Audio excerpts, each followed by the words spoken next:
स्वागत है आपका म्यूचुअल फंड नीति पे। आज हम बात करेंगे ईटीएफ्स की मैजिकल वर्ल्ड की। ईटीएफ्स के बारे में तो सुना ही होगा, लेकिन आखिर ये सच में क्या है ये समझेंगे। तो चलो शुरू करते हैं। ईटीएफ एक ऐसी बास्केट है जो स्टॉक एक्सचेंज पर इंडिविजुअल कंपनी के स्टॉक की तरह ट्रेड होती है। ये कलेक्शन है स्टॉक्स, बॉन्ड्स या और एसेट्स की जो स्पेसिफिक इंडेक्स जैसे कि निफ्टी या सेंसेक्स को ट्रैक करती है। ईटीएफ पैसिवली मैनेज्ड होते हैं, यानी कि उनका एम होता है कि वो अंडरलाइन इंडेक्स की परफॉर्मेंस को रेप्लिकेट करें, जो उन्हें एक्टिवली मैनेज्ड फंड से सस्ता बनाएगा। चलिए ईटीएफ इन्वेस्टिंग के लिए कुछ इंपॉर्टेंट फैक्टर्स के बारे में जानते हैं। सारे ईटीएफ एक इंडेक्स ट्रैक करते हैं, जैसे कि सेंसेक्स और निफ्टी ईटीएफ। सेंसेक्स और निफ्टी इंडेक्स को ट्रैक करेंगे जिसमें इंडिया की बिगेस्ट कंपनीज होंगी, जिन्हें स्टेबल कंसिडर किया जाता है। So now you can choose from various ETF including next 50 ETF, sectoral ETF, momentum ETF, quality ETF etcetera. तो जब भी आप ईटीएफ सेलेक्ट करें तो उन मार्केट इंडेक्स को चुनें जो आपके रिस्क टॉलरेंस और इन्वेस्टमेंट ऑब्जेक्टिव को मैच करे। Tracking error is the standard deviation of the difference between the daily total returns of the index and the net asset value यानी कि NAV of the fund। Come tracking error का मतलब है ETF successfully benchmark को replicate कर रहा है और अपने रिटर्न्स ज्यादा प्रिसाइजली और एक्यूरेटली दर्शा रहा है। ETFs अपने लो एक्सपेंसेस के लिए फेमस है। लोअर एक्सपेंसेस काफी इंपैक्ट डाल सकते हैं लॉन्ग टर्म रिटर्न्स पर, इसीलिए सबसे कॉस्ट इफेक्टिव ETF को चूज करें। हाई ट्रेडिंग वॉल्यूम्स वाले ETFs में इन्वेस्ट करें ताकि आप यूनिट्स को इजीली बाय और सेल करें, वो भी बिना किसी प्रीमियम या डिस्काउंट के। ETFs are created through a process involving authorized participants यानी कि APs और by market makers। APs purchase करते हैं अंडरलाइंग सिक्योरिटीज जो ETF के बास्केट को बनाते हैं और डिलीवर करते हैं एसेट मैनेजमेंट कंपनी यानी कि AMC को, और एक्सचेंज में AMC एमिट करता है block of ETF share APs को, जो फिर स्टॉक एक्सचेंज पर ट्रेड किया जा सकता है। ETFs और इंडेक्स फंड दोनों ही पैसिवली मैनेज्ड होते हैं और इंडाइसेस को ट्रैक करते हैं, लेकिन इनका तरीका अलग अलग होता है। आइए समझते हैं इन दोनों में अंतर।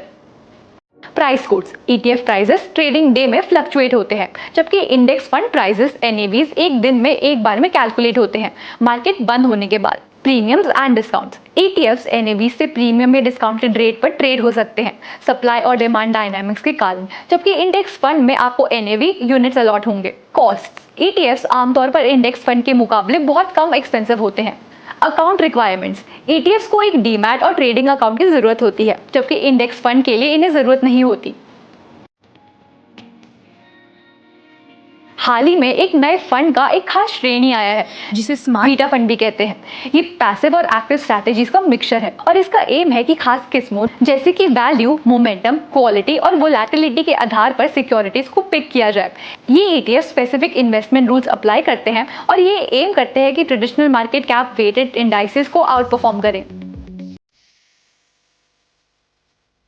ETFs में इन्वेस्ट करते समय आमतौर पर डिविडेंड प्लान के बजाय ग्रोथ प्लान को चुना जाता है। ETFs द्वारा दिए गए डिविडेंड्स आपके इन्वेस्टेड कैपिटल का पार्ट होते हैं और इन पर एक्स्ट्रा टैक्स लगाया जाता है, जिससे कंपाउंडिंग बेनिफिट्स कम हो जाते हैं। चलिए अब समझते हैं ETF इन्वेस्टिंग का फायदा। सिंप्लिसिटी। ETFs डाइवर्सिफाइड पोर्टफोलियो में मार्केट इंडेक्सेस को ट्रैक करता है और इन्वेस्ट करने का एक आसान तरीका है। Low cost. ETFs के पास एक्टिवली मैनेज्ड फंड्स के मुकाबले है lower cost operating expenses. Diversification. ETF invest in multiple securities of an index it tracks. Therefore, owning even a single unit of an ETF provides you with diversification in your portfolio. Thus, you are entitled to this diversification benefits irrespective of amount you invest. Transparency. ETF prices are available to you in real time and their portfolios are the same as the underlying market index. This helps you know what you are getting and how your investment is going. ETFs उन investors को suit करते हैं जो believe करते हैं Indian equities in long term growth potential में, जिनके पास limited time है अपने पोर्टफोलियोज को मैनेज करने के लिए, जो कि नए इन्वेस्टर्स हैं या फिर अपने एग्जिस्टिंग पोर्टफोलियोज को डाइवर्सिफाई करना चाहते हैं। ETFs एक सिंपल, कॉस्ट इफेक्टिव और डाइवर्सिफाइड तरीका प्रोवाइड करते हैं स्टॉक मार्केट में इन्वेस्ट करने के लिए। आप उनके बेनिफिट्स, क्रिएशन प्रोसेस और फैक्टर्स को समझकर इन्फॉर्म डिसीजन ले सकते हैं about incorporating ETFs into your investment strategy. Remember, investing in ETFs require a demat and trading account, so be sure to have those set up. Open the Angel One app. On the home page, go to Mutual Funds. Choose the mutual fund that you want to invest in from the various lists provided in the mutual fund portal. Choose whether you want to invest via lump sum or SIP mode. Enter the amount that you want to invest. Click on the payment button to complete the payment and start your investment. Smart money एक ऐसा platform है जो आपको financially aware बनाता है, चाहे trading की बात हो या इन्वेस्टिंग के डिसीजंस हो या फिर हो म्यूचुअल फंड्स। यहाँ फाइनेंस के A to Z को बेसिक से लेकर एडवांस लेवल तक समझाया जाता है। तो बिगिनर हो या फिर एक्सपीरियंस, हमारे पास है आपके लिए हर तरह के मॉड्यूल्स। तो जुड़े रहिए हमारे स्मार्ट मनी से। Mutual fund investments are subject to market risks. Read all the scheme related documents carefully.